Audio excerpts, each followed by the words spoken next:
Hujan turun sangat deras malam itu. Langit Jakarta seakan ikut menangis melihat nasib saya. Di atas motor bebek tua yang mesinnya sudah berbunyi kasar, saya memacu kendaraan menembus banjir setinggi mata kaki. Dingin. Tulang-tulang saya rasanya ngilu semua. Jaket hijau khas ojek online yang saya kenakan sudah basah kuyup, menempel di kulit, baunya bercampur antara keringat seharian, asap knalpot, dan air hujan yang kotor. Tapi saya tidak peduli. Di tangan kiri saya, tergantung sebuah kantong plastik putih yang saya jaga setengah mati agar tidak basah. Isinya sederhana. Martabak manis keju coklat kesukaan istri saya, Sari. Hari ini adalah hari ulang tahun Sari yang ke-27. Sepanjang hari saya bekerja keras. Mengantar penumpang dari Jakarta Selatan ke Jakarta Utara, menerjang macet, menahan lapar. Demi mengumpulkan uang untuk membeli martabak spesial ini dan sebuah kado kecil. Sebuah kalung emas muda. Gramnya tidak besar, hanya 2 gram. Tapi saya membelinya dengan uang tabungan hasil narik ojek selama 3 bulan. Saya membayangkan senyum Sari. Senyum yang dulu selalu menyambut saya saat saya pulang kerja. Senyum yang membuat segala lelah saya hilang. Dulu. Ya. Itu dulu. Sebelum ibu mertua saya datang dan tinggal bersama kami, dan sebelum Sari mulai berubah karena pergaulan sosialitanya. Saya sampai di depan rumah mertua saya.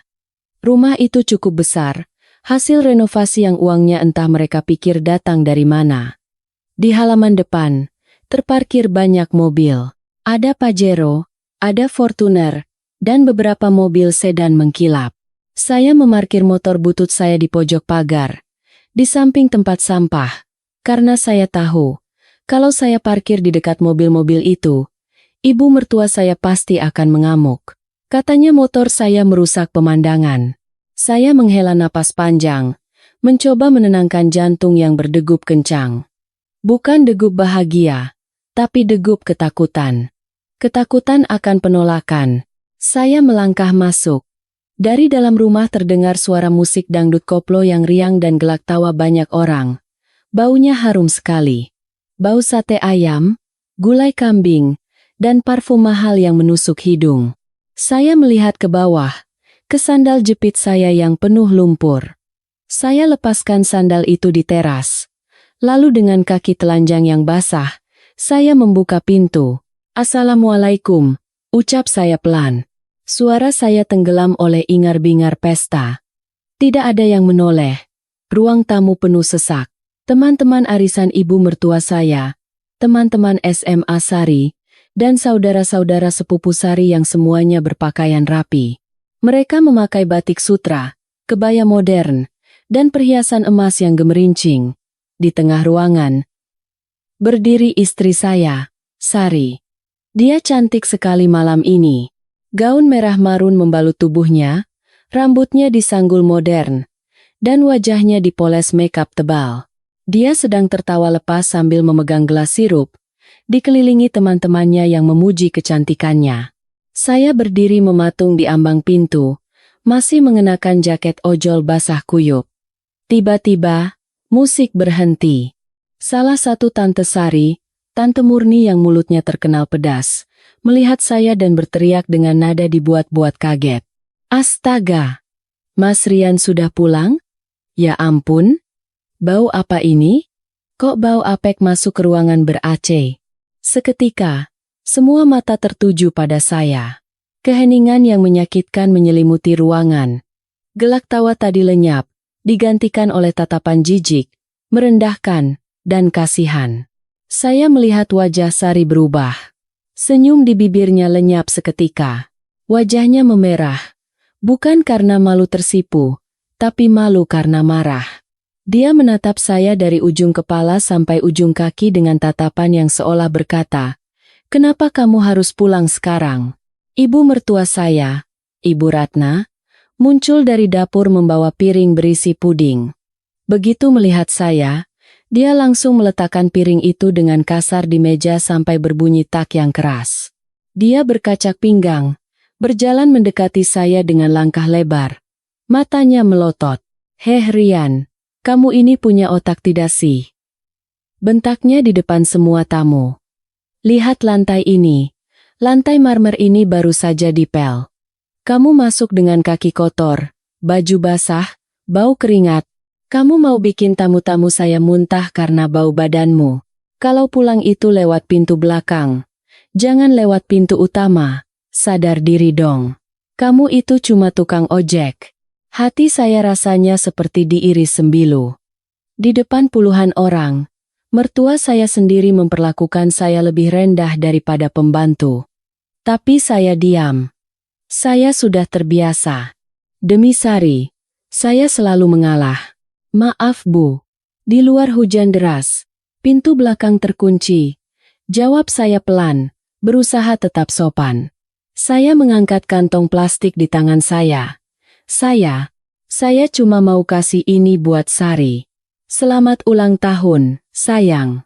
Saya berjalan mendekati Sari. Saya berharap, setidaknya Sari akan membela saya. Setidaknya dia akan menghargai usaha saya menerjang hujan badai ini. Tapi harapan saya hancur berkeping-keping. Sari mundur selangkah saat saya mendekat, seolah saya adalah penyakit menular. Dia menutup hidungnya dengan tangan yang lentik. Mas, kamu mandi dulu sana, kata Sari dingin, tanpa melihat mata saya. Jangan bikin malu aku. Teman-temanku semua ada di sini. Bau kamu itu bikin pusing. Tapi Sar, ini martabak kesukaanmu. Mas beli di tempat langganan kita dulu, yang di pinggir jalan Tebet. Mas ngantri 1 jam buat dapetin ini, kata saya, mencoba tersenyum, menyodorkan kantong plastik itu. Belum sempat Sari mengambilnya, Ibu Ratna sudah menyambar kantong plastik itu. Dia membukanya kasar, melihat isinya, lalu tertawa sinis yang sangat keras. Martabak, teriak Ibu Ratna sambil mengangkat kotak martabak yang sudah agak penyok itu tinggi-tinggi agar semua orang bisa melihat. Hahaha. Bapak-bapak, ibu-ibu, lihat ini. Menantu saya yang hebat ini, di ulang tahun istrinya yang mewah ini, cuma bawa martabak pinggir jalan. Harganya berapa ini Rian? 20.000? 30.000? Astaga Rian, kamu itu miskin boleh. Tapi jangan pelit dan memalukan. Istrimu ini putri saya. Dia biasa makan steak, makan kue tart mahal. Kamu kasih makanan kampung begini? Bu, itu martabak manis keju coklat. Dulu Sari paling suka. Dulu ya dulu, potong Ibu Ratna. Sekarang Sari itu sudah beda levelnya sama kamu. Buang saja sampah ini. Dan di depan mata kepala saya sendiri, ibu mertua saya melemparkan kotak martabak itu ke arah tempat sampah di sudut ruangan, tapi lemparannya meleset. Kotak itu jatuh ke lantai, terbuka, dan isinya berhamburan. Martabak coklat yang hangat dan manis itu kini tergeletak di lantai marmer yang dingin, hancur berantakan seperti harga diri saya malam ini. Coklatnya meleleh mengotori lantai. Terdengar suara cekikikan dari para tamu. Saya mengepalkan tangan erat-erat di balik saku jaket ojol saya yang basah. Saya ingin marah. Saya ingin berteriak bahwa saya bisa membeli pabrik martabak itu beserta seluruh gerainya kalau saya mau, tapi saya menahan diri. Belum saatnya. Saya masih ingin melihat sejauh mana mereka akan menginjak saya. Saat itulah, sebuah mobil sedan mewah berwarna hitam mengkilap berhenti di depan pagar. Seorang pria turun. Dia tinggi, putih, bersih, memakai kemeja licin yang dimasukkan rapi, sepatu pantofel mengkilap, dan rambut yang ditata klimis dengan pomade. Di tangannya, dia menenteng sebuah tas belanja paper, bag, berwarna oranye dengan tulisan merek terkenal, Hermes. Itu Doni, mantan pacar Sari waktu kuliah, yang sekarang bekerja sebagai manajer cabang di sebuah bank swasta ternama. Pria yang selalu dibangga-banggakan oleh Ibu Ratna. Doni masuk dengan penuh percaya diri. Senyumnya lebar. Begitu melihat Doni, wajah Ibu Ratna langsung berubah 180 derajat. Dari wajah nenek sihir yang galak, berubah menjadi wajah malaikat yang ramah. Dia berlari kecil menyambut Doni. Ya ampun, Nak Doni. Silakan masuk, silakan masuk. Wah, ganteng sekali kamu malam ini. Seru Ibu Ratna sambil memegang lengan Doni akrab. Sari yang tadi masam, kini matanya berbinar. Dia merapikan rambutnya dan tersenyum manis. Senyum yang seharusnya milik saya. Hai, Don. Sapa Sari lembut. Doni tersenyum, lalu melirik saya sekilas dengan tatapan meremehkan. Dia melihat jaket ojol saya, lalu menggelengkan kepala seolah prihatin. Hai, Sar. Selamat ulang tahun ya, kata Doni sambil menyerahkan tas oranye itu. Maaf aku terlambat.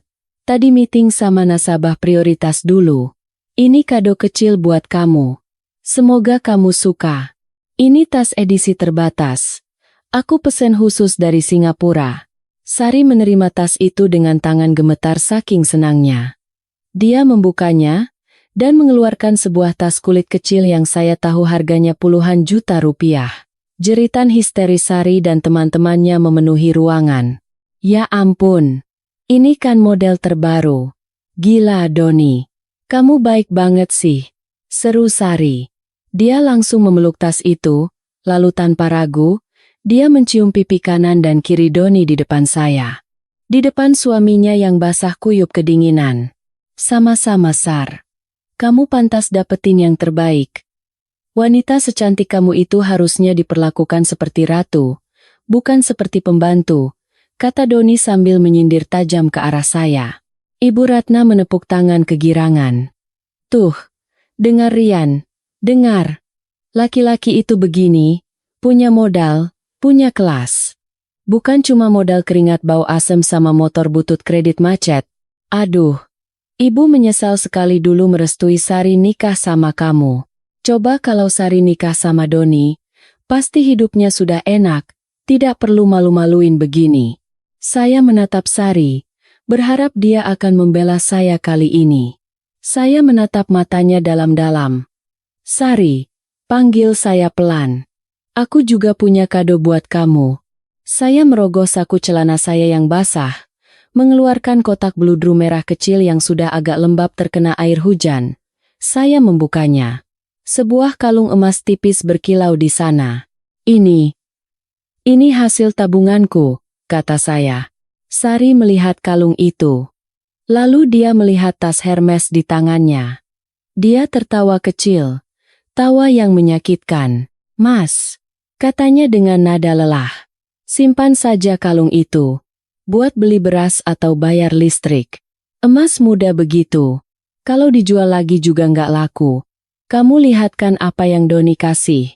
Itu baru kado. Tolonglah, Mas. Jangan bikin aku makin malu. Mending kamu ke dapur. Bantu Bi Inah cuci piring kotor bekas tamu. Di situ kamu lebih berguna daripada berdiri di sini merusak pemandangan.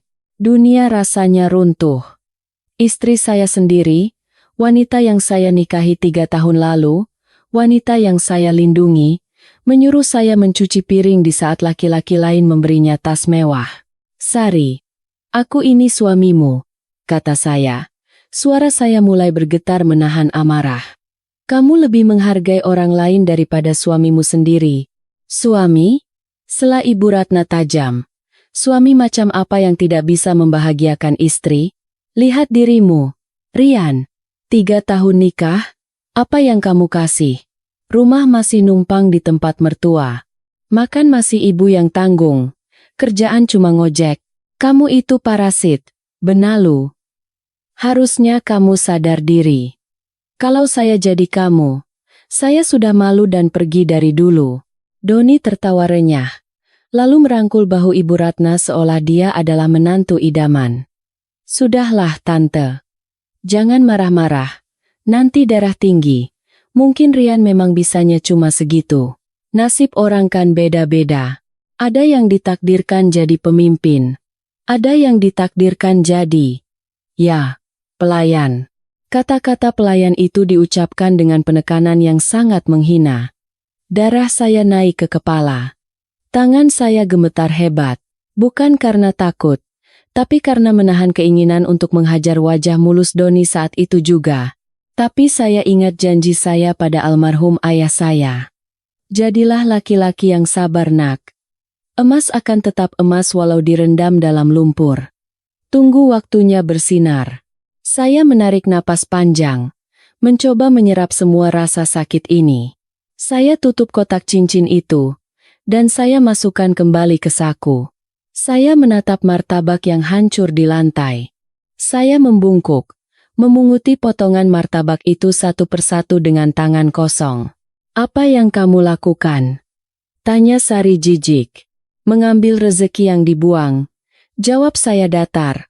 Sayang kalau dibuang, ini dibeli pakai uang halal.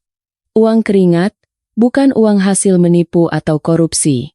Saya berdiri, membawa martabak yang hancur itu di tangan.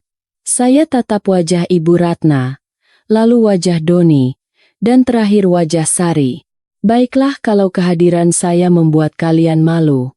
Saya akan pergi ke belakang, kata saya. Bagus, seru Ibu Ratna. Lewat pintu samping.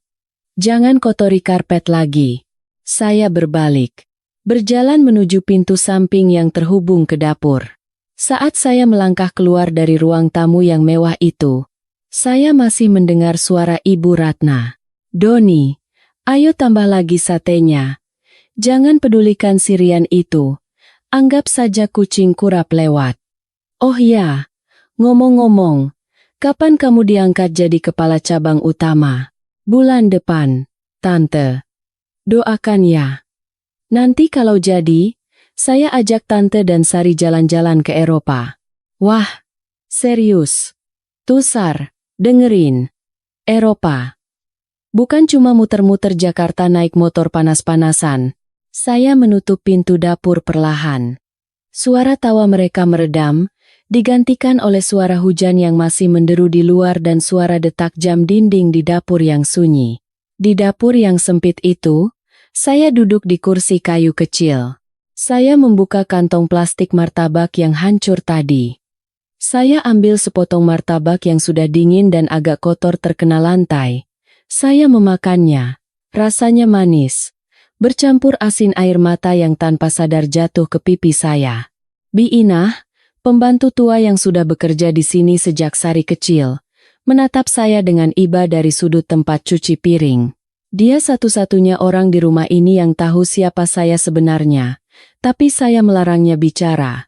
Den Rian, bisik Bi Inah, suaranya parau. Jangan dimakan Den, itu sudah kotor. Bibi buatkan mie rebus ya, yang anget. Saya menggeleng pelan sambil terus mengunyah martabak itu. Nggak apa-apa Bi, ini enak. Ini martabak paling enak yang pernah saya makan, karena ini rasanya, rasa sadar diri. Malam itu, saya menghabiskan waktu di kamar pembantu yang sempit, karena kamar saya dan Sari dikunci dari dalam oleh Sari. Katanya dia mau mencoba baju-baju barunya dengan teman-temannya dan tidak mau terganggu bau saya. Saya tidur beralaskan tikar, ditemani nyamuk dan suara hujan. Tapi malam itu, ada satu keputusan besar yang akhirnya bulat di hati saya. Saya mengambil ponsel tua saya, ponsel retak yang sengaja saya pakai untuk menyamar. Saya menyalakan data seluler, lalu membuka sebuah aplikasi pesan rahasia yang sudah 3 tahun tidak saya buka. Ada ratusan pesan yang belum terbaca. Semua dari satu orang, asisten pribadi saya, Pak Wijaya. Pesan terakhir baru masuk 1 jam yang lalu. Tuan Muda Rian, rapat umum pemegang saham, RUP, tahunan Grup Nusantara akan diadakan minggu depan. Para komisaris mulai resah karena kursi direktur utama kosong terlalu lama. Saham kita mulai goyah. Apakah Tuan masih ingin melanjutkan cuti panjang ini? Kami butuh Anda Tuan. Kerajaan bisnis yang Tuan bangun sedang di ujung tanduk. Jari saya melayang di atas layar. Saya menatap langit-langit kamar yang bocor. Terbayang wajah angku Doni, wajah kejam Ibu Ratna, dan wajah dingin Sari. Cukup. Sandiwara si miskin Rian sudah cukup. Ujian kesetiaan ini sudah berakhir. Dan hasilnya adalah 0 besar. Mereka gagal. Dan kegagalan dalam bisnis saya selalu ada konsekuensinya. Saya mengetik balasan singkat. Tapi saya tahu balasan ini akan mengguncang seluruh bursa saham Indonesia dan menghancurkan kesombongan keluarga ini. Pak Wijaya, siapkan helikopter. Jemput saya besok pagi di titik koordinat biasa. Siapkan juga jas terbaik saya. Rian si tukang ojek sudah mati malam ini.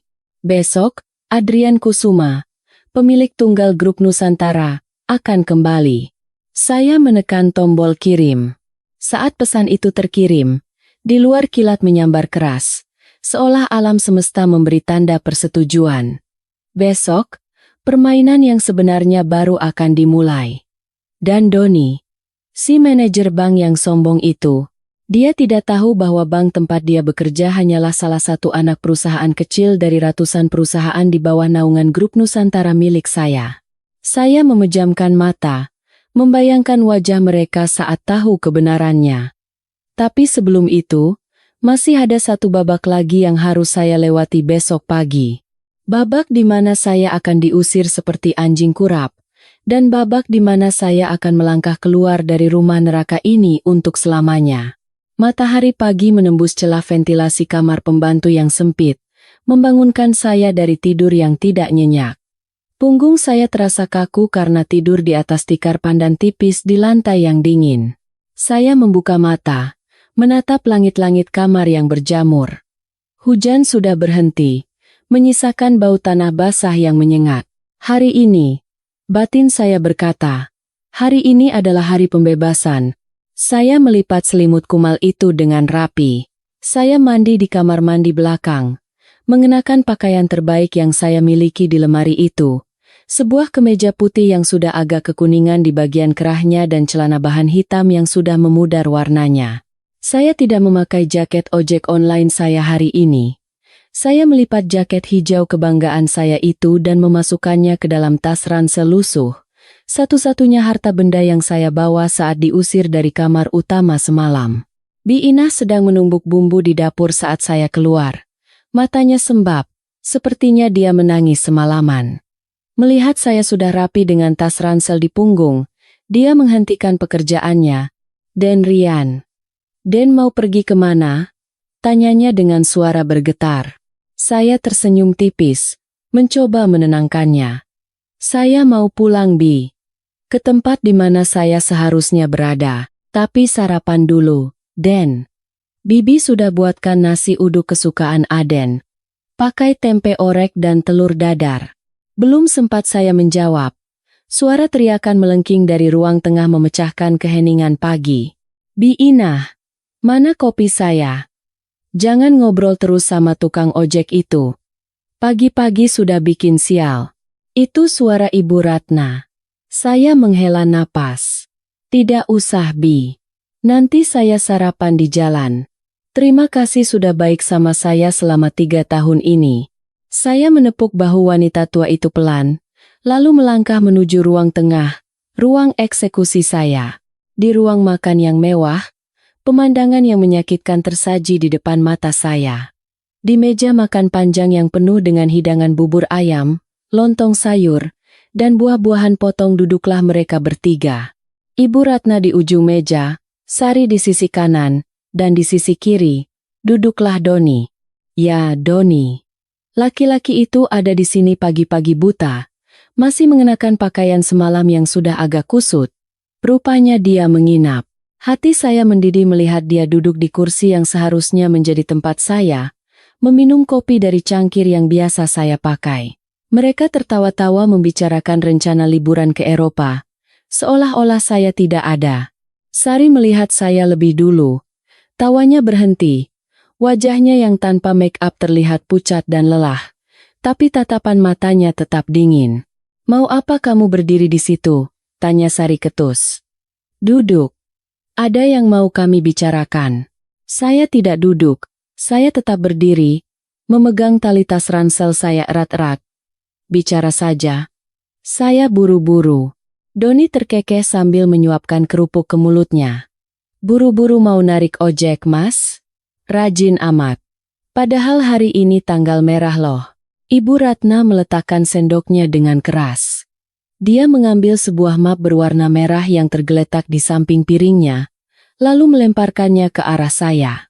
Map itu meluncur di atas meja licin dan jatuh tepat di dekat kaki saya. Ambil itu, perintah Ibu Ratna. Dan tanda tangani. Saya membungkuk, mengambil map itu. Saya sudah tahu isinya tanpa perlu membukanya. Surat gugatan cerai. Saya membacanya sekilas. Alasannya klasik. Ketidakcocokan ekonomi dan suami tidak mampu memberikan nafkah yang layak. Saya sudah siapkan materainya, kata Doni santai, seolah dia adalah pengacara keluarga ini. Kamu tinggal tanda tangan, lalu kemasi barang-barangmu yang tidak berharga itu, dan pergi dari sini. Sari berhak mendapatkan kebahagiaan yang tidak bisa kamu kasih. Saya menatap Sari. Dia membuang muka, menatap ke arah jendela. Sari, panggil saya.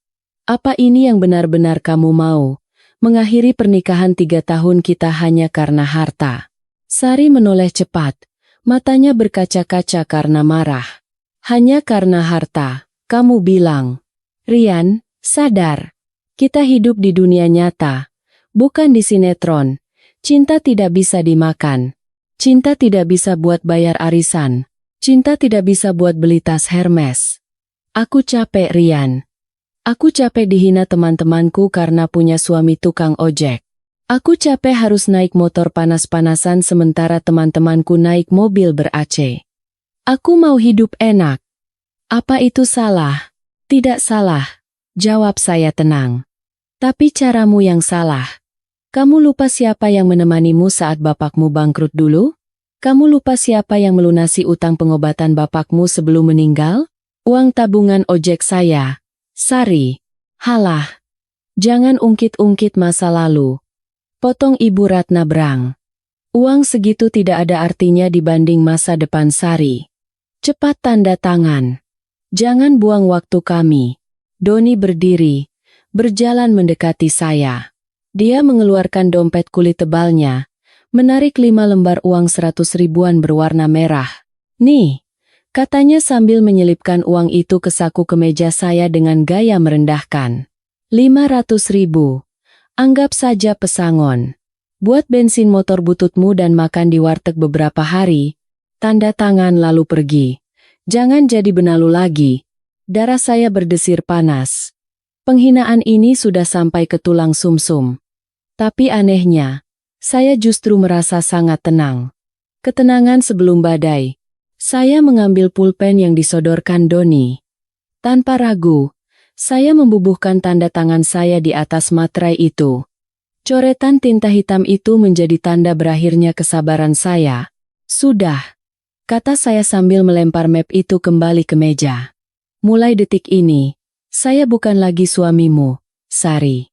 Dan saya bukan lagi menantumu, Bu Ratna. Segala urusan kita selesai. Saya mengambil uang 500 ribu dari saku saya, lalu meletakkannya di atas meja, di samping piring bubur Doni. Dan uang ini, kata saya menatap mata Doni tajam. Simpan saja. Kamu akan membutuhkannya untuk beli obat sakit kepala nanti. Kurang ajar, bentak Doni. Dia hendak memukul saya, tapi Ibu Ratna menahannya. Sudah, Don. Biarkan saja anjing menggonggong. Yang penting dia sudah tanda tangan. Usir dia sekarang. Keluar, teriak Sari. Keluar dari rumahku. Saya mengangguk. Saya akan keluar. Tapi ingat kata-kata saya hari ini. Suatu saat nanti, kalian akan berlutut memohon agar saya kembali masuk ke rumah ini. Tapi saat itu terjadi, pintu hati saya sudah tertutup rapat.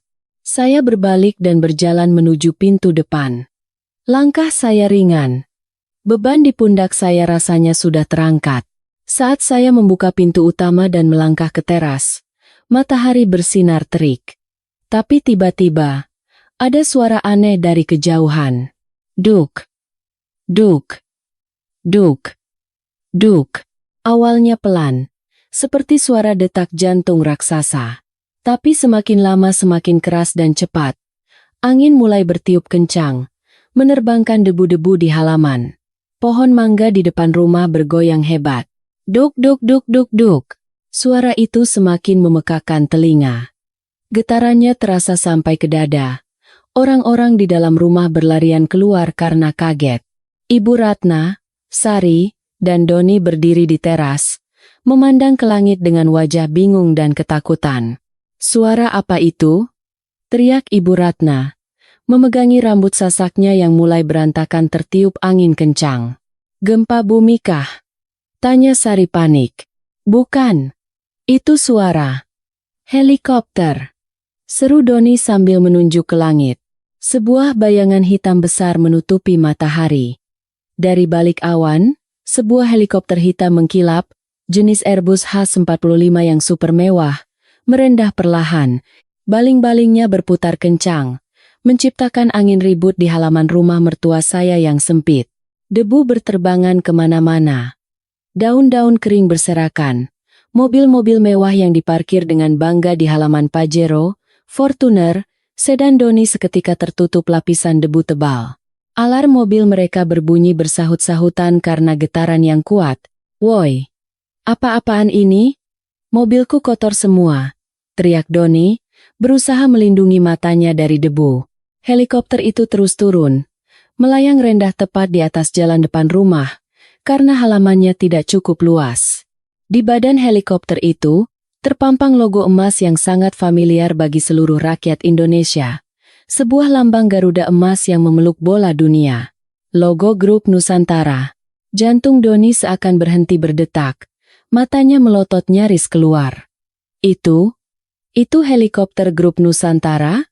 Perusahaan induk bank tempatku kerja? Kenapa bisa ada di sini? Ibu Ratna dan Sari ternganga.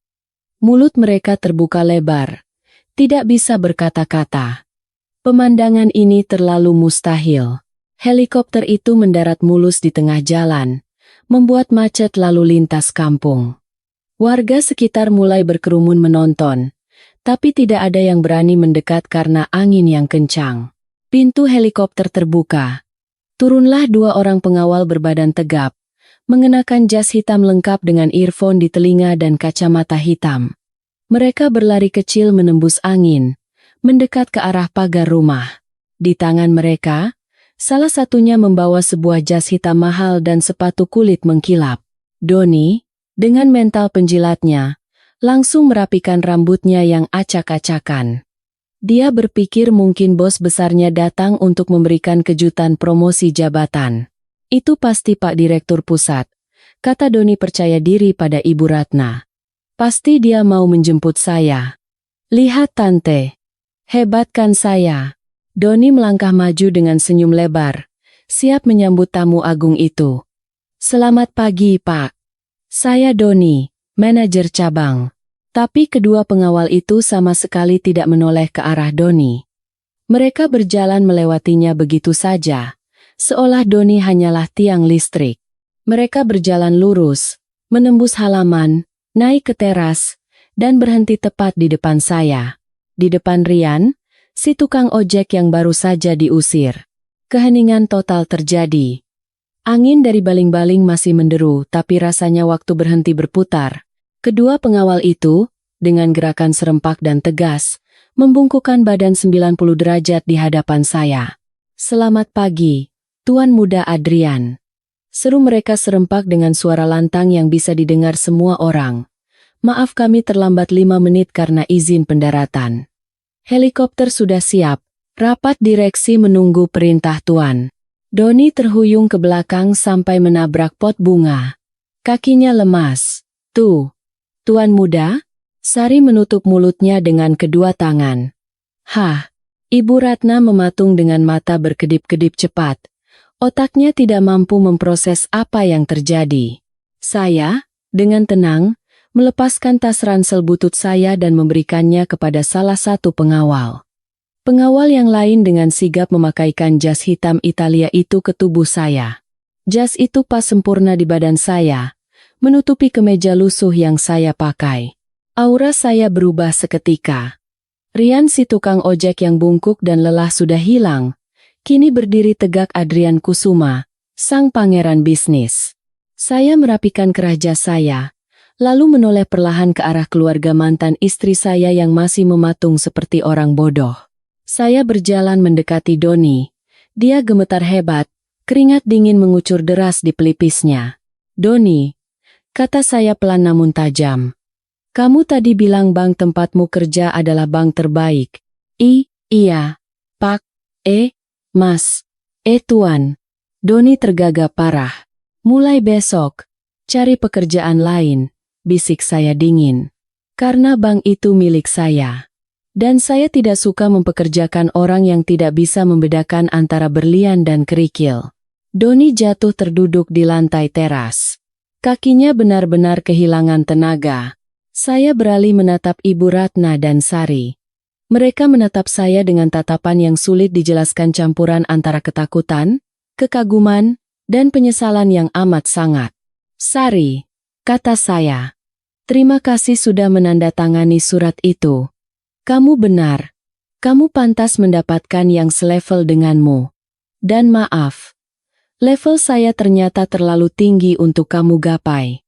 Saya tidak menunggu jawaban mereka. Saya berbalik, berjalan gagah menuju helikopter yang menunggu. Para pengawal membukakan jalan. Tetangga-tetangga yang menonton mulai berbisik-bisik heboh. "Itu Rian kan? Suaminya Sari? Gila. Ternyata dia orang kaya raya. Wah, nyesel banget tuh Bu Ratna." Saya naik ke dalam helikopter. Pintu tertutup. Dari balik kaca jendela, saya melihat ke bawah. Saya melihat Sari berlari kecil mengejar sampai ke pagar. Tangannya terulur memanggil nama saya. Air mata mulai terlihat di wajahnya. Ibu Ratna terduduk lemas di kursi teras, dikipasi oleh Bi Inah, dan Doni masih terduduk melamun di lantai seperti orang gila. Helikopter mulai naik. Rumah mewah hasil renovasi uang saya itu perlahan mengecil. Sosok-sosok manusia serakah itu perlahan menghilang menjadi titik-titik kecil yang tidak berarti. Selamat tinggal, masa lalu. Selamat datang kembali, Adrian Kusuma. Dari balik jendela kaca helikopter yang kedap suara, Jakarta terlihat seperti hamparan mainan Lego. Gedung-gedung pencakar langit, kemacetan yang mengular, dan perumahan kumuh tempat saya tinggal selama 3 tahun ini, semuanya menjadi kecil dan tidak berarti. Saya duduk di kursi kulit Italia yang empuk, memegang gelas kristal berisi air mineral dingin yang diserahkan oleh asisten saya, Pak Wijaya. "Tuan Adrian," sapa Pak Wijaya dengan suara hormat yang sudah lama tidak saya dengar. "Selamat kembali. Bagaimana rasanya menjadi rakyat jelata?" Saya menatap gelembung udara di dalam gelas. "Melelahkan, Pak. Tapi sangat mendidik. Saya belajar bahwa ketulusan itu barang mewah yang tidak bisa dibeli dengan uang, tapi uang bisa dengan mudah membeli kesetiaan palsu." Saya merogoh saku celana, mengeluarkan ponsel retak yang selama ini menemani hari-hari saya sebagai tukang ojek. Di dalamnya ada foto-foto kenangan saya dan Sari saat makan di warteg, saat kehujanan, saat tertawa bahagia meski tidak punya uang. Dulu, foto-foto ini adalah harta karun. Sekarang, ini hanya sampah digital. "Pak Wijaya," kata saya sambil menyerahkan ponsel butut itu. "Hancurkan ini. Rian si tukang ojek sudah mati. Jangan sisakan jejaknya." "Baik, Tuan." "Lalu, bagaimana dengan keluarga itu dan karyawan kita?" "Saudara Doni," saya tersenyum tipis. Senyum yang tidak sampai ke mata. "Doni? Dia hanya kerikil. Pecat dia sekarang juga. Pastikan tidak ada perusahaan bona fide di Jakarta yang mau menerima dia. Masukkan dia ke dalam daftar hitam Asosiasi Perbankan. Biar dia merasakan bagaimana rasanya mencari kerja dengan ijazah yang tidak laku." "Siap, laksanakan." Dan untuk Nyonya Sari serta ibunya, saya terdiam sejenak. Menghukum mereka dengan kemiskinan itu terlalu mudah. Mereka harus dihukum dengan harapan. Harapan yang diangkat setinggi langit, lalu dihempaskan ke dasar jurang. "Jangan lakukan apa-apa dulu," perintah saya. "Biarkan mereka ketakutan. Biarkan mereka bingung. Lalu, Kirimkan undangan VVIP untuk acara gala dinner penobatan Direktur Utama Grup Nusantara minggu depan. Kirimkan 3 undangan. Untuk Sari, ibunya, dan Doni. Pak Wijaya tampak bingung. Mengundang mereka? Setelah apa yang mereka lakukan? Ya, saya ingin mereka melihat dengan mata kepala sendiri siapa sebenarnya pria yang mereka buang seperti sampah. Saya ingin melihat wajah mereka saat saya berdiri di podium. Itu akan menjadi hiburan terbaik saya. Sementara itu, di bawah sana, di halaman rumah Ibu Ratna, badai debu baru saja mereda, tapi badai kepanikan baru saja dimulai. Tetangga-tetangga yang tadi hanya mengintip, kini berkerumun di depan pagar seperti semut mengerubungi gula. Bisik-bisik mereka terdengar jelas dan menyakitkan. Itu tadi beneran Rian? Suami Sari yang ojol itu? Gila, dijemput helikopter Grup Nusantara. Itu kan perusahaan yang punya mall di tengah kota. Wah, Bu Ratna nyesel 7 turunan nih. Menantu Sultan diusir demi manajer bank. Ibu Ratna masih terduduk lemas di kursi teras. Wajahnya yang penuh bedak tebal kini cemong oleh debu. Rambut sasaknya yang tinggi sudah miring ke kiri. Dia menatap langit kosong tempat helikopter tadi menghilang dengan tatapan kosong. Tidak mungkin. Gumam Ibu Ratna berulang-ulang seperti mantra. Ini pasti mimpi. Ini pasti acara prank TV kan? Mana mungkin Rian yang bau apek itu tuan muda? Sari. Sari. Coba kamu tampar pipi ibu. Sari berdiri mematung di pagar. Air matanya sudah kering di pipi. Dia tidak menampar ibunya, tapi dia menampar kenyataan pahit ke dalam dirinya sendiri.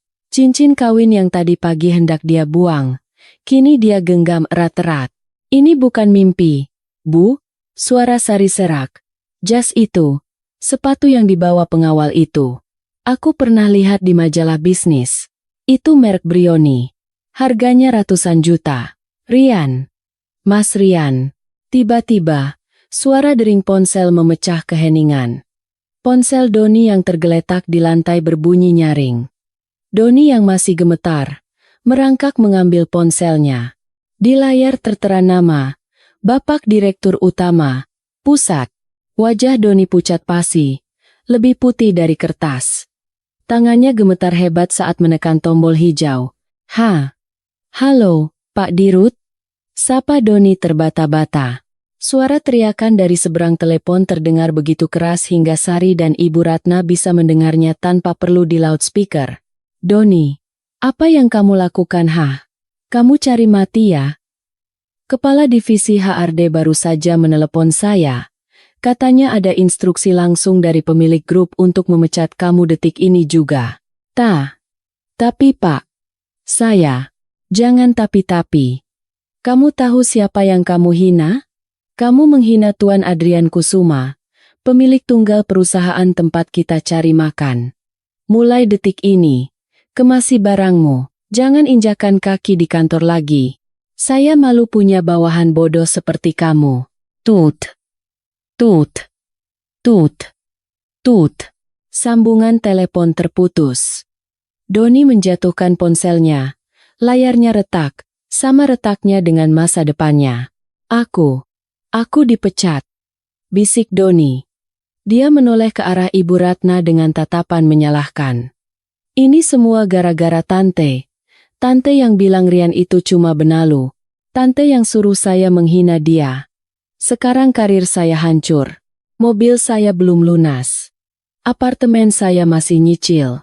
Siapa yang mau bayar? Ibu Ratna yang tadi syok, tiba-tiba bangkit berdiri.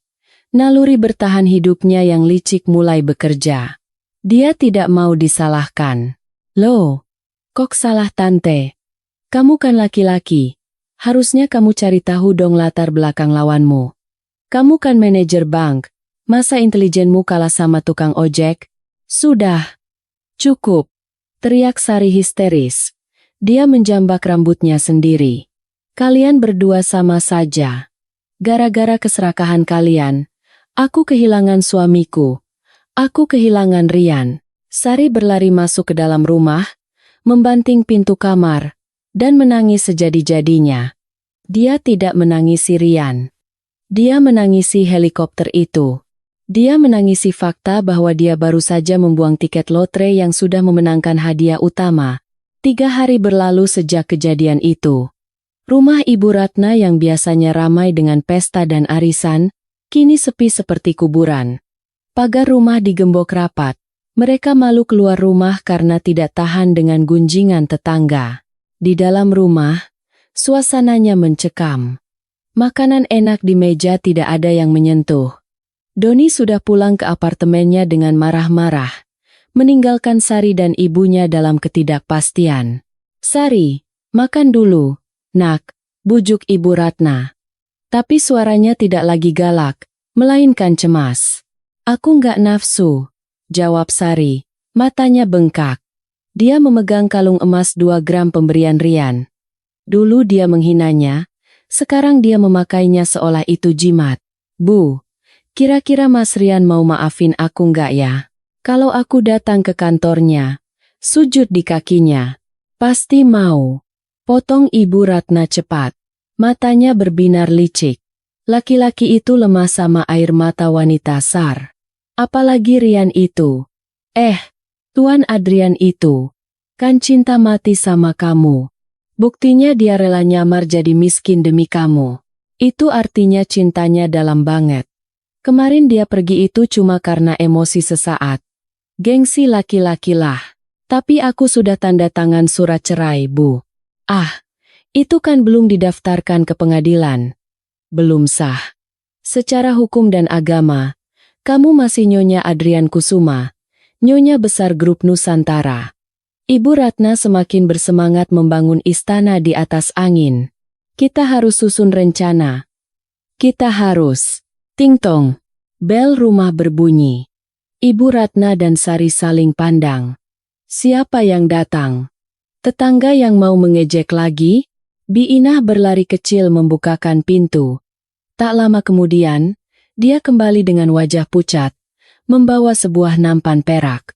Di atas nampan itu, tergeletak 3 buah amplop besar berwarna hitam dengan tinta emas yang menyala.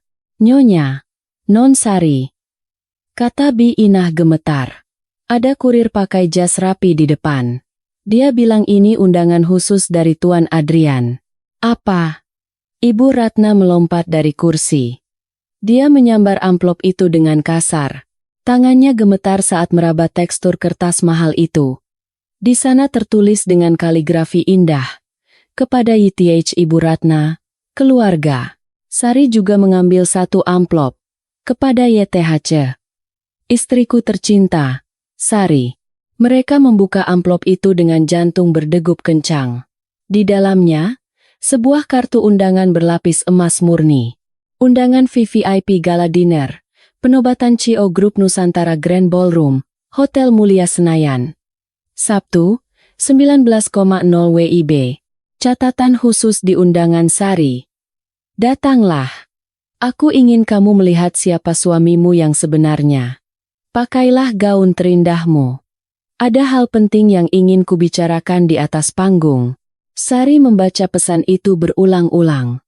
Air matanya menetes, tapi kali ini air mata harapan. Bibirnya menyunggingkan senyum. "Bu." Sari menatap ibunya dengan mata berbinar. Dia mengundang kita. Dia bilang ada hal penting yang mau dibicarakan. Dia masih memanggilku istriku tercinta di amplop ini. Ibu Ratna tertawa lepas. Tawanya menggelegar, mengisi rumah yang sepi itu. "Hahaha, apa ibu bilang? Apa ibu bilang, Sari? Dia tidak bisa melupakanmu. Dia masih cinta. Undangan ini buktinya. Dia mau pamer ke seluruh dunia kalau istrinya itu kamu. Dia mau menobatkan kamu jadi ratu di sampingnya." Keserakahan kembali menyala di mata tua itu, lebih terang dari sebelumnya. "Tapi Bu, di sini ada undangan buat Doni juga," kata Sari ragu. Itu pasti Rian mau pamer ke Doni. Dia mau Doni lihat betapa hebatnya dia sekarang. Itu wajar. Namanya juga saingan. Ibu Ratna mengibaskan tangan. "Yang penting sekarang, kita harus siap-siap. Kita harus tampil paling cantik. Paling mewah. Kita harus tunjukkan kalau kita pantas jadi keluarga konglomerat. Tapi Bu, kita nggak punya uang buat beli baju baru. Uang Ibu kan habis buat pesta ulang tahun kemarin. Ibu Ratna berpikir sejenak. Lalu matanya menyipit nekat. Gadaikan sertifikat rumah ini. Jual perhiasan Ibu. Pinjam uang ke rentenir kalau perlu. Ini investasi, Sari. Begitu kamu balik sama Rian, uang segitu mah cuma uang jajan. Kita akan kaya raya. Kita akan jadi nyonya besar. Malam itu, di rumah yang seharusnya penuh penyesalan, justru dipenuhi oleh delusi dan keserakahan yang memuncak. Mereka sibuk memilih baju, sibuk menelepon salon mahal, sibuk bermimpi. Mereka tidak sadar bahwa undangan emas itu bukanlah tiket menuju surga. Itu adalah tiket menuju pengadilan publik. Mereka tidak tahu bahwa hal penting yang ingin dibicarakan Rian bukanlah rujuk, melainkan sebuah pengumuman yang akan membuat mereka berharap bumi menelan mereka hidup-hidup. Mereka tersenyum dalam tidur mereka. Sementara di pencakar langit Jakarta, saya, Adrian Kusuma, berdiri menatap kota malam sambil memutar gelas wine. Bersenang-senanglah selagi bisa. Keluargaku sayang, bisik saya pada bayangan kaca. Karena Sabtu malam nanti, pestanya bukan untuk kalian, tapi untuk kematian harga diri kalian. Sabtu malam tiba. Langit Jakarta cerah, bintang-bintang bersinar seolah siap menjadi saksi bisu sebuah pertunjukan besar. Di depan lobi Hotel Mulia Senayan yang megah, deretan mobil mewah Rolls-Royce, Ferrari, Lamborghini mengantre menurunkan tamu-tamu kehormatan. Kilatan lampu kamera wartawan menyambar-nyambar seperti kilat, memotret para selebriti, menteri, dan konglomerat yang hadir. Di antara antrean mobil mewah itu, sebuah Toyota Alphard putih sewaan berhenti. Pintu terbuka, dan turunlah Ibu Ratna, Sari, dan Doni. Mereka terlihat mencolok, tapi bukan mencolok karena elegan, melainkan karena berlebihan. Ibu Ratna mengenakan kebaya penuh payet emas yang menyilaukan mata. Lehernya dililit kalung berlian imitasi yang terlalu besar. Sari mengenakan gaun malam merah menyala dengan belahan dada rendah. Berusaha terlihat seksi namun jatuhnya justru terlihat murah di tengah keanggunan para tamu lain yang tampil klasi dan tertutup. Doni mengenakan jas sewaan yang agak kesempitan di bagian perut. Rambutnya disiram minyak rambut sampai kaku. Ingat pesan Ibu, bisik Ibu Ratna sambil menjepit lengan Sari. Dagu diangkat. Jangan celingukan seperti orang kampung. Kita ini tamu VVIP. Kita ini keluarga pemilik acara. Sari mengangguk gugup. Jantungnya berdegup kencang. Iya, Bu. Tapi aku takut. Lihat orang-orang itu, tatapan mereka aneh ke kita. Ah, itu karena mereka iri lihat kecantikanmu.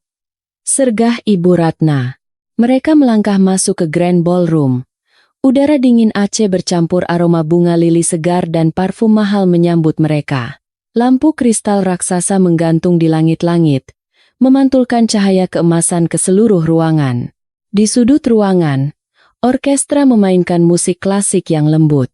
Saya, Adrian Kusuma, mengamati kedatangan mereka dari ruang kontrol di lantai atas. Lewat layar monitor CCTV. Saya menyesap espresso pahit. Lihatlah mereka, Pak Wijaya, kata saya pelan. Seperti tikus yang masuk ke dalam jebakan keju, tapi mereka pikir mereka sedang masuk ke istana. Tikus yang serakah. Tuan, sahut Pak Wijaya. Mereka bahkan menyewa Alphard itu dengan jaminan KTP pembantu mereka. Saya tertawa miris. Mari kita turun. Pertunjukan harus segera dimulai. Di ballroom, Ibu Ratna berjalan membusungkan dada. Dia menyenggol bahu seorang wanita sosialita yang sedang memegang gelas champagne. Permisi, minggir sedikit ya. Keluarga direktur utama mau lewat, kata Ibu Ratna sombong. Wanita sosialita itu mengerutkan kening, menatap Ibu Ratna dari atas ke bawah dengan tatapan jijik, lalu berbisik pada temannya. Siapa badut sirkus ini? Norak sekali. Tapi Ibu Ratna tidak peduli. Matanya tertuju pada satu hal. Meja bundar paling depan. Di sana ada papan emas bertuliskan, Reserved for VVIP. Seorang pelayan berseragam rapi menghampiri mereka. Selamat malam, Ibu, Bapak. Boleh lihat undangannya? Ibu Ratna dengan angkuh menyodorkan undangan emas itu. Pelayan itu membungkuk dalam-dalam. Ah, keluarga Ibu Ratna. Silakan, Tuan Adrian sudah menyiapkan meja nomor 1, tepat di depan panggung utama. Mata Sari berbinar. Benar, Bu. Meja nomor 1, Mas Rian benar-benar masih menganggap kita penting. Doni yang sejak tadi diam karena minder, mendadak percaya diri lagi. Dia merapikan dasinya. Tuh kan Sar, aku bilang juga apa. Rian itu pasti mau pamer ke aku. Tapi habis itu dia pasti mau rekrut aku lagi. Mungkin dia mau jadikan aku direktur keuangan. Secara, aku kan mantan saingannya yang paling berat. Mereka duduk di meja VVIP itu dengan bangga. Mereka merasa menjadi pusat perhatian. Padahal, para tamu lain memandang mereka dengan tatapan heran dan geli, bertanya-tanya siapa orang-orang norak yang duduk di meja utama itu. Tiba-tiba, lampu ruangan meredup. Musik orkestra berhenti, digantikan oleh suara fanfare yang megah. Lampu sorot, spotlight, menyala, terpusat ke arah tangga utama. MC bersuara bariton berbicara lantang. Hadirin sekalian, mari kita sambut pemilik tunggal grup Nusantara, sosok yang bangkit dari bayang-bayang untuk memimpin kita semua. Tuan Adrian Kusuma. Pintu raksasa di atas tangga terbuka. Saya melangkah keluar. Malam ini saya mengenakan tuxedo hitam velvet rancangan desainer Paris, dengan dasi kupu-kupu hitam. Rambut saya ditata rapi ke belakang. Di samping saya, tidak ada wanita manapun. Saya berjalan sendiri, tegak, berwibawa, dingin. Tepuk tangan membahana memenuhi ruangan. Semua orang berdiri memberikan penghormatan. Dari sudut mata, saya melihat Sari menutup mulutnya. Matanya terbelalak tak percaya. Mungkin di matanya, sosok Rian si tukang ojek yang bungkuk dan lusuh sedang bertarung dengan sosok Adrian yang gagah ini. Dan Rian kalah telak. Rian sudah mati. Saya menuruni tangga perlahan, menyalami beberapa pejabat tinggi, lalu berjalan menuju panggung. Saya melewati meja nomor 1. Meja keluarga Sari. Sari berdiri spontan, tangannya terulur gemetar. Mas Rian, bisiknya. Berharap saya berhenti dan memeluknya. Saya berhenti sejenak. Saya menoleh ke arahnya. Wajah saya datar tanpa ekspresi. Saya menatap Sari, lalu Ibu Ratna yang tersenyum lebar memamerkan gigi emasnya, lalu Doni yang mencoba tersenyum sok akrab. Saya tidak mengucapkan satu kata pun. Saya hanya mengangguk kecil anggukan sopan kepada orang asing lalu kembali berjalan naik ke atas panggung. Sari terduduk lemas. Dia tidak menyapaku. Esti, tenang Sar, bisik Ibu Ratna. Dia kan lagi mode profesional. Jaga wibawa. Nanti di belakang panggung baru dia peluk kamu. Saya berdiri di depan podium. Mikrofon emas berkilau di depan mulut saya. Saya memandang ribuan tamu undangan. Keheningan menyelimuti ruangan. Selamat malam. Suara saya bergema. Berat dan tenang. Terima kasih sudah hadir. Malam ini adalah malam yang istimewa. Banyak orang bertanya, kemana saja Adrian Kusuma selama 3 tahun ini? Mengapa pewaris tunggal grup Nusantara menghilang? Saya jeda sejenak. Mata saya terkunci lurus ke arah meja nomor 1. Saya pergi belajar. Lanjut saya. Bukan belajar bisnis di Harvard atau Oxford, tapi belajar tentang manusia di jalanan Jakarta. Saya menyamar menjadi seorang pengemudi ojek online bernama Rian. Suara kaget berdengung di seluruh ruangan. Gumam-gumam kekaguman terdengar. Selama 3 tahun, saya mencari satu hal, ketulusan. Saya ingin tahu, apakah ada orang yang akan mencintai saya ketika saya tidak punya apa-apa? Ketika saya hanya punya keringat dan debu jalanan. Sari meremas taplak meja. Hatinya berdebar kencang. Dia merasa ini adalah momen pengakuan cinta. Pasti dia akan bilang dia menemukannya padaku, pikir Sari. Dan jawabannya, suara saya merendah, menjadi dingin dan tajam. Adalah tidak. Senyum di wajah Ibu Ratna membeku. Saya menikah dengan seorang wanita. Saya berikan seluruh cinta saya. Saya bekerja siang malam menembus hujan demi membelikan dia martabak kesukaannya. Tapi apa yang saya dapatkan? Saya menekan tombol kecil di podium. Saya tidak akan bercerita panjang lebar. Biarkan layar di belakang saya yang bercerita. Hadirin sekalian, persembahan spesial malam ini saya beri judul, Harga Sebuah Pengkhianatan.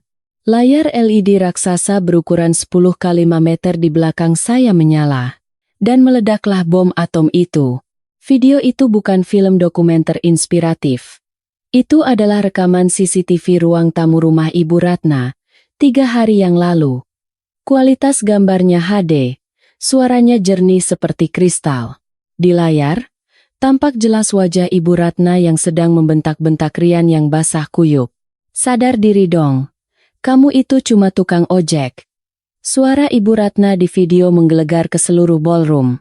Lalu adegan berganti ke Doni yang melempar uang 500.000 ke saku Rian. Nih, 500.000. Anggap saja pesangon. Tanda tangan, lalu pergi. Jangan jadi benalu lagi. Dan puncaknya, adegan Sari yang membuang muka saat Rian menyodorkan kalung emas. Mas, simpan saja kalung itu. Jangan bikin aku makin malu. Seluruh tamu undangan menahan napas. Suasana hening mencekam. Kemudian, terdengar suara bisik-bisik yang berubah menjadi cemoohan. Ribuan pasang mata kini tertuju ke meja nomor 1. Tatapan para tamu bukan lagi tatapan heran, tapi tatapan penghakiman, tatapan jijik. Ya Tuhan, jahat sekali mulut ibunya. Itu istrinya?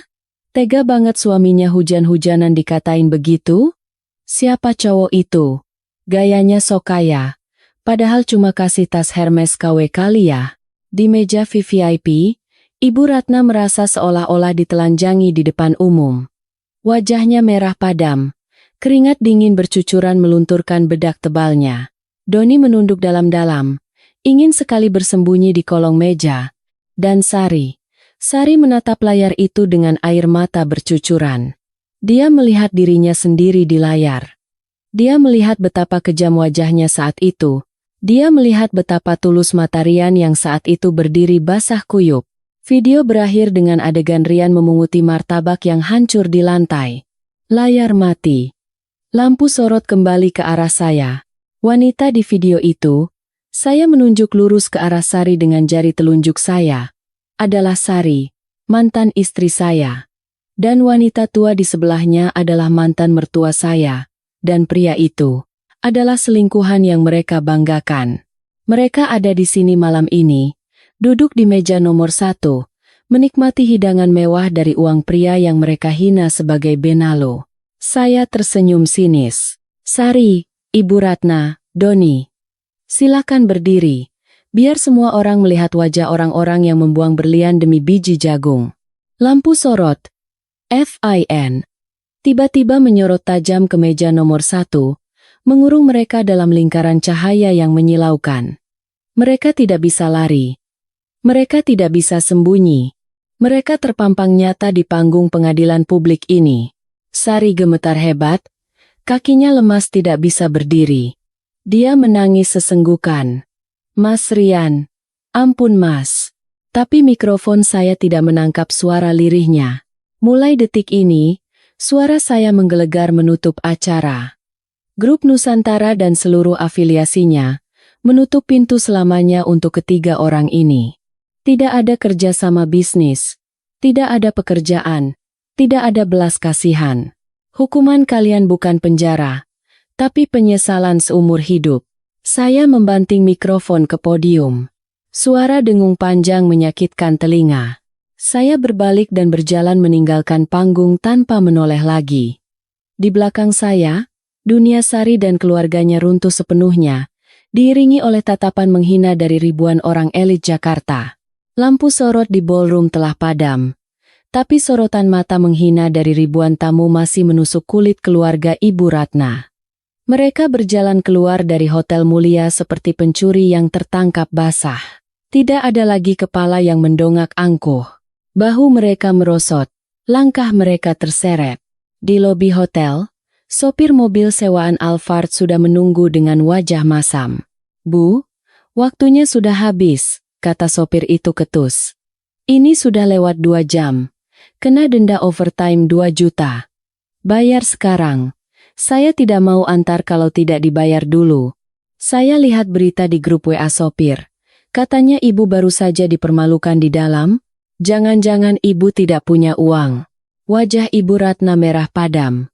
Dia meraba tas tangannya, tapi dompetnya kosong melompong. Semua uang tunai sudah habis untuk menyewa make-up artis tadi sore. Doni. Ibu Ratna menoleh ke arah Doni. "Bayarin dulu. Nanti tante ganti." Doni menatap Ibu Ratna dengan tatapan nyalang. Wajahnya yang klimis kini berantakan. "Bayar? Pakai apa?" teriak Doni histeris di lobi hotel, tidak peduli lagi pada sopan santun. "Kartu kredit saya baru saja diblokir bank. Saya baru dapat notifikasi SMS. Karir saya hancur tante. Hancur gara-gara kalian." Doni melepas jas sewaannya dan melemparnya ke lantai. "Saya tidak mau kenal kalian lagi. Jangan hubungi saya lagi, keluarga pembawa sial." Doni berlari keluar lobi, menerobos malam, meninggalkan mereka berdua begitu saja. Dia memilih lari daripada harus menanggung malu bersama mereka. "Dasar laki-laki tidak berguna," umpat Ibu Ratna. Dia menoleh ke sopir. "Pak, antar kami pulang dulu. Nanti sampai rumah saya bayar. Saya masih punya perhiasan di rumah." Sopir itu meludah ke samping. "Cih, ya sudah, naik. Awas kalau bohong, saya lapor polisi."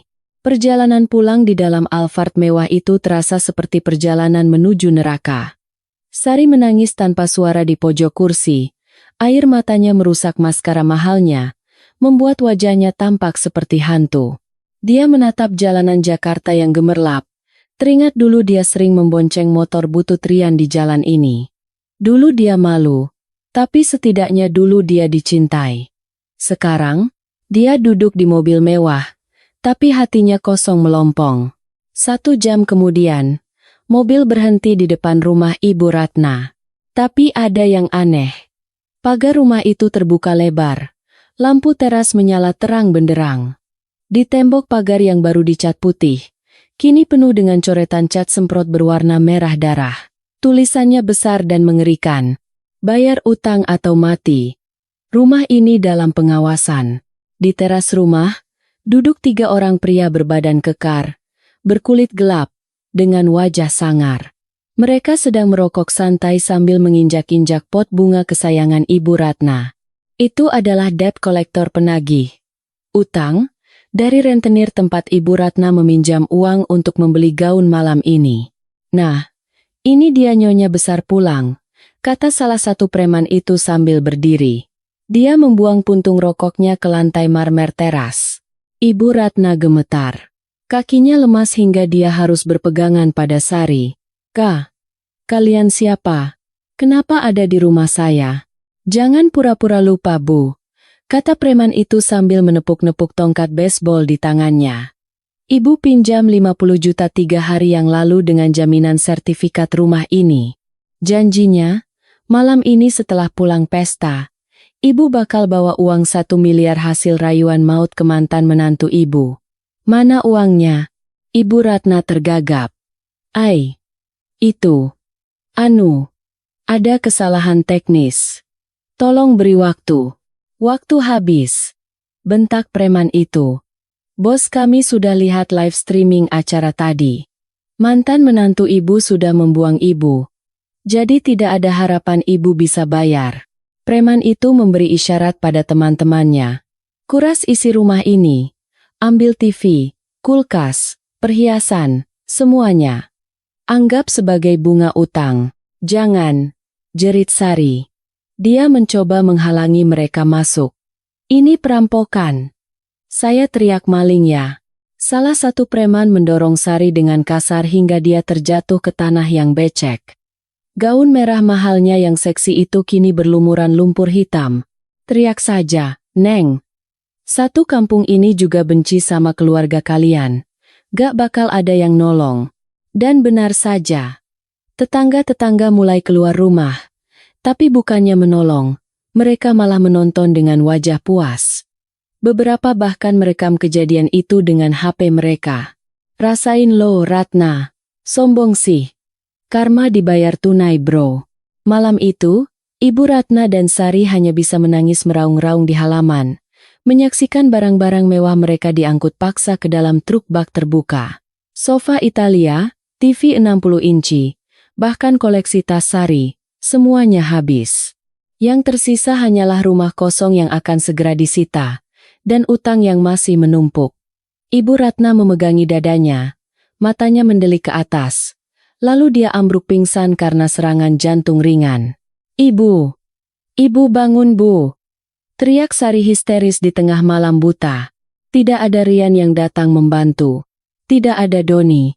Tidak ada siapa-siapa. 2 minggu kemudian, langit Jakarta kembali mendung, persis seperti malam ulang tahun Sari. Hujan turun rintik-rintik, membasahi trotoar di depan gedung Menara Nusantara, gedung pencakar langit tertinggi di Jakarta, pusat kerajaan bisnis saya. Saya baru saja selesai rapat direksi. Saya berjalan keluar lobi dikawal oleh 4 pengawal pribadi dan Pak Wijaya. Mobil Rolls-Royce Phantom saya sudah menunggu di lobi. Tuan, bisik Pak Wijaya. Ada seseorang yang menunggu di dekat pos Satpam.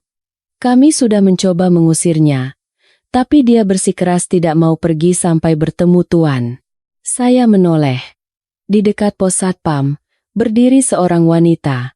Tubuhnya kurus, wajahnya tirus dan pucat.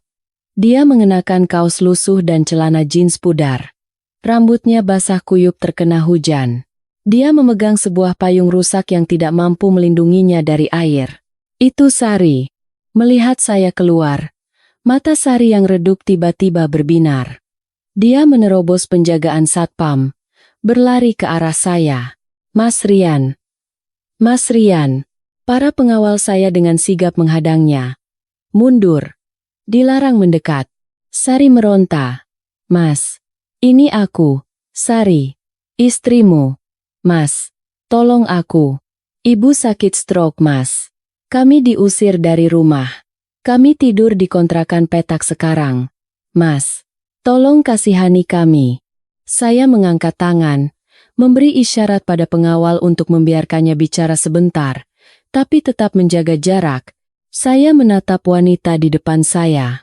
Dulu, dia adalah ratu di hati saya. Sekarang, dia terlihat seperti orang asing yang menyedihkan. Apakah saya merasa puas?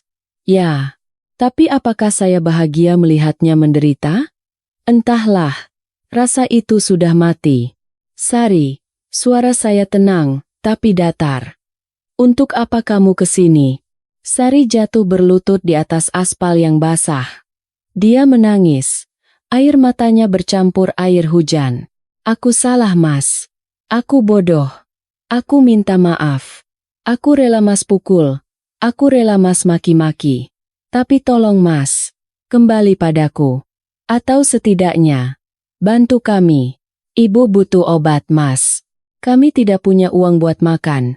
Aku janji, aku akan jadi istri yang baik. Aku akan makan martabak pinggir jalan lagi sama Mas. Aku nggak butuh tas Hermes. Aku cuma butuh Mas. Kata-katanya terdengar pilu. Tapi bagi saya, itu terdengar seperti racun yang sudah tawar. Saya merogoh saku jas saya. Bukan untuk mengambil dompet. Saya mengambil sapu tangan Sutra. Saya berjalan mendekat, lalu berjongkok di hadapannya. Jarak kami hanya beberapa sentimeter. Sari menatap saya penuh harap. Sari, kata saya pelan. Kamu bilang kamu mau makan martabak lagi sama saya? Sari mengangguk cepat. Iya Mas, iya. Saya tersenyum tipis. Sayang sekali. Rian yang suka makan martabak itu sudah mati, Sari. Kamu sendiri yang membunuhnya malam itu. Saat kamu menyuruhnya masuk lewat pintu belakang. Kamu membunuhnya saat kamu lebih memilih tas Hermes daripada harga diri suamimu. Wajah Sari memucat. Nasi sudah menjadi bubur, Sari. Dan bubur itu sudah basi. Tidak ada yang bisa dimakan lagi. Saya berdiri tegak. Kembali menjadi Tuan Adrian yang tak tersentuh. Pak Wijaya, panggil saya. Ya Tuan. Berikan dia uang 500.000. Mata Sari terbelalak. 500.000? Ya, jawab saya. Sama persis dengan jumlah yang Doni berikan padaku waktu itu. Anggap saja ini pesangon terakhir dari saya. Gunakan untuk beli obat ibumu, atau beli martabak. Terserah. Pak Wijaya menyerahkan 5 lembar uang 100.000-an kepada Sari yang masih berlutut. Sari menatap uang itu dengan tangan gemetar. Ini adalah penghinaan yang sama persis, yang kini berbalik menghantam wajahnya. Pergilah, kata saya sambil berbalik menuju mobil. Dan jangan pernah muncul di hadapan saya lagi. Karena setiap kali saya melihatmu, saya hanya teringat betapa bodohnya saya dulu pernah mencintai wanita sepertimu. Saya masuk ke dalam Rolls-Royce yang hangat dan nyaman. Pintu tertutup kedap, memisahkan saya dari hujan dan masa lalu.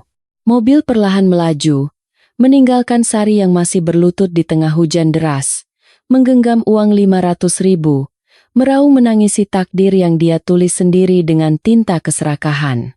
Di kaca spion, sosoknya semakin kecil dan kabur, hingga akhirnya lenyap di telan hujan Jakarta yang dingin.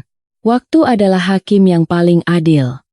Dia tidak bisa disuap, tidak bisa dipercepat, dan tidak bisa diputar ulang. Dia hanya berjalan maju, menggilas mereka yang sombong dan mengangkat mereka yang sabar. 5 tahun telah berlalu sejak malam hujan di depan lobi kantor saya itu. Jakarta masih sama, masih macet, masih panas, dan masih penuh dengan orang-orang yang bertarung demi sesuap nasi. Namun bagi saya, Adrian Kusuma, segalanya telah berubah. Pagi ini, saya berdiri di podium yang berbeda. Bukan di hotel mewah, melainkan di sebuah lapangan terbuka di pinggiran Jakarta. Di hadapan saya, berbaris ribuan pengemudi ojek online, ojol, pedagang kaki lima, dan buruh harian. Jaket hijau, kuning, dan oranye mewarnai lapangan itu seperti lautan harapan. Di samping saya, Pak Wijaya memegang sebuah papan styrofoam raksasa yang tertutup kain beludru. Bapak-bapak, ibu-ibu, saudara-saudaraku seperjuangan, suara saya bergema melalui pengeras suara. Dulu, saya pernah merasakan panasnya aspal jalanan seperti kalian. Dulu, saya pernah dihina karena jaket hijau yang saya pakai.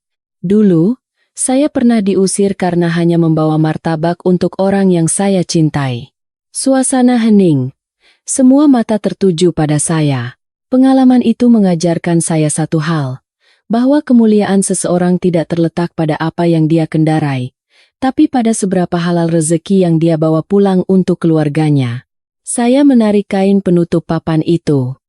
Angka 0 yang berderet panjang terpampang di sana, membuat ribuan orang menahan napas.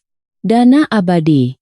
Rp 100 jutari 100 miliar rupiah. Yayasan Harapan Jalanan untuk beasiswa anak ojol, modal UMKM. Hari ini, saya, Adrian Kusuma, menghibahkan dana pribadi sebesar 100 miliar rupiah untuk menjamin anak-anak kalian bisa sekolah sampai sarjana, dan istri-istri kalian bisa punya modal usaha tanpa harus tercekik rentenir. Sorak-sorai meledak. Topi-topi dilemparkan ke udara. Tangis haru pecah di mana-mana. Saya melihat wajah-wajah lelah itu kini bersinar karena harapan. Inilah kebahagiaan sejati. Bukan membeli tas Hermes atau mobil sport, tapi memberi harapan hidup bagi ribuan orang. Inilah balas dendam terbaik saya. Bukan dengan menghancurkan musuh, tapi dengan mengangkat derajat orang-orang yang senasib dengan saya dulu. Setelah acara selesai, mobil saya melaju membelah kemacetan Jakarta menuju sebuah panti asuhan tempat saya rutin menjadi donatur. Di lampu merah perempatan Sleepy, Mobil berhenti. Saya melihat keluar jendela. Di trotoar yang panas, ada sebuah gerobak gorengan tua yang mengepulkan asap hitam. Di balik gerobak itu, seorang wanita parubaya dengan pakaian lusuh dan daster yang warnanya sudah pudar, sedang sibuk menggoreng bakwan. Wajahnya berminyak, rambutnya yang mulai memutih diikat asal-asalan dengan karet gelang. Di sampingnya, duduk seorang wanita tua di kursi roda butut. Wanita tua itu tatapannya kosong, mulutnya miring sebelah karena stroke, dan dia hanya bisa mengerang tidak jelas. Makan. Erang wanita tua itu. Sabar Bu. Ini lagi digoreng. Jangan rewel terus, aku capek. Bentak wanita penjual gorengan itu sambil mengusap keringat di dahinya dengan punggung tangan yang kasar. Jantung saya berdesir. Saya mengenali suara itu. Saya mengenali mata itu. Meski kini cahayanya sudah mati. Itu Sari. Dan wanita tua di kursi roda itu adalah Ibu Ratna. 5 tahun telah mengubah Nyonya Besar dan Putri Sosialita menjadi penjual gorengan pinggir jalan. Roda nasib telah berputar 180 derajat. Harta mereka habis disita bank dan rentenir. Teman-teman Sosialita mereka menghilang. Doni? Kabar terakhir yang saya dengar, dia mendekam di penjara karena kasus penipuan investasi bodong. Sari mengangkat wajahnya saat mendengar klakson. Matanya bertemu dengan mata saya di balik kaca mobil yang gelap. Dia tidak bisa melihat saya, tapi saya bisa melihatnya dengan jelas. Saya melihat penyesalan, kelelahan, dan kepahitan yang terukir dalam dikerutan wajahnya. Dia terlihat 10 tahun lebih tua dari usianya. Dulu dia membuang martabak saya karena takut tangannya kotor. Sekarang, dia hidup dari minyak jelantah yang hitam. Tuan, panggil Pak Wijaya pelan. Lampu sudah hijau. Mau saya panggilkan mereka? Saya terdiam sejenak, menatap Sari yang kembali sibuk membolak-balik tempe goreng. Apakah saya harus turun? Memberinya uang? Menunjukkan siapa saya? Tidak usah, jawab saya pelan. Biarkan mereka menjalani takdirnya. Memberi mereka uang sekarang hanya akan menghina proses belajar mereka. Mereka sedang belajar menjadi manusia tangguh. Pelajaran yang dulu mereka lewatkan. Mobil Rolls-Royce saya melaju perlahan, meninggalkan Sari dan Ibu Ratna yang tertinggal di belakang, mengecil di spion, dan akhirnya hilang ditelan debu Jakarta. Saya tidak merasa benci lagi. Saya hanya merasa ikhlas. Hutang karma sudah lunas. Sore harinya, saya sampai di panti asuhan Kasih Bunda. Anak-anak kecil berlarian menyambut saya. Kak Adrian. Kak Adrian datang. Saya tersenyum, membagikan buku dan mainan. Tapi mata saya mencari seseorang. Seseorang yang setahun belakangan ini membuat jantung saya berdetak lagi. Assalamualaikum, Mas Adrian, sapa suara lembut dari arah dapur. Seorang wanita muda keluar membawa nampan besar. Dia tidak memakai gaun mewah. Dia hanya memakai kemeja katun sederhana dan jilbab berwarna pastel. Wajahnya bersih, tanpa makeup tebal, tapi kecantikannya memancar dari ketenangan matanya. Namanya Aisyah. Dia adalah pengurus panti asuhan ini. Seorang guru SD honorer yang mendedikasikan hidupnya untuk anak-anak yatim. Dia tidak tahu saya pemilik grup Nusantara. Dia hanya tahu saya adalah Mas Adrian, donatur tetap yang bekerja sebagai karyawan swasta biasa. Waalaikumsalam, Aisyah, jawab saya. Mas Adrian bawa apa itu? Tanyanya sambil menunjuk bungkusan di tangan saya. Saya mengangkat bungkusan itu. Martabak. Martabak manis keju coklat. Saya beli di pinggir jalan tadi. Aisyah tersenyum lebar. Senyum yang tulus, tanpa kepalsuan. Alhamdulillah. Anak-anak pasti senang. Mas Adrian selalu tahu apa yang bisa bikin bahagia. Bukan harganya, tapi perhatiannya. Kata-kata itu. Kata-kata yang dulu saya harapkan keluar dari mulut Sari, kini diucapkan dengan begitu alami oleh Aisyah. Kami duduk di bangku taman panti, melihat anak-anak berebut martabak dengan riang. Matahari terbenam mewarnai langit dengan warna jingga keemasan. Aisyah, panggil saya. Iya, Mas. Saya merogoh saku saya. Mengeluarkan kotak beludru merah yang sama. Kotak cincin yang 5 tahun lalu ditolak mentah-mentah. Bedanya, isinya kini bukan lagi cincin emas muda 2 gram. Tapi sebuah cincin berlian sederhana namun elegan, yang saya desain sendiri. Saya bukan laki-laki sempurna, kata saya, menatap matanya. Saya pernah gagal. Saya pernah terluka. Saya punya masa lalu yang berat. Tapi saya ingin membangun masa depan yang sederhana bersamamu. Bukan masa depan yang penuh kemewahan palsu, tapi masa depan yang penuh keberkahan. Aisyah tertegun. Dia menutup mulutnya karena kaget. Mas, ini. Aku tidak menjanjikan hidup seperti di dongeng. Tapi aku berjanji, aku akan selalu menghargai setiap keringatmu, setiap senyummu, dan setiap air matamu. Maukah kamu menjadi pendampingku? Aisyah tidak bertanya berapa gaji saya. Dia tidak bertanya apa merek mobil saya. Dia hanya menatap mata saya, mencari ketulusan di sana. Dan dia menemukannya. Dengan mata berkaca-kaca, dia mengangguk. Insya Allah, Mas. Asal Mas bimbing aku mau. Bismillah. Saya menyematkan cincin itu di jarinya. Pas. Sempurna. Di saat yang sama, ponsel saya berbunyi. Pesan dari manajer investasi saya masuk. Tuan Adrian, saham grup Nusantara hari ini menembus rekor tertinggi sepanjang sejarah. Kekayaan Tuan bertambah 1 triliun rupiah dalam sehari. Saya tersenyum, lalu mematikan ponsel itu dan memasukkannya ke saku. Uang 1 triliun itu hanyalah angka. Tapi wanita di samping saya, dan martabak yang dimakan anak-anak itu, adalah kekayaan yang sesungguhnya.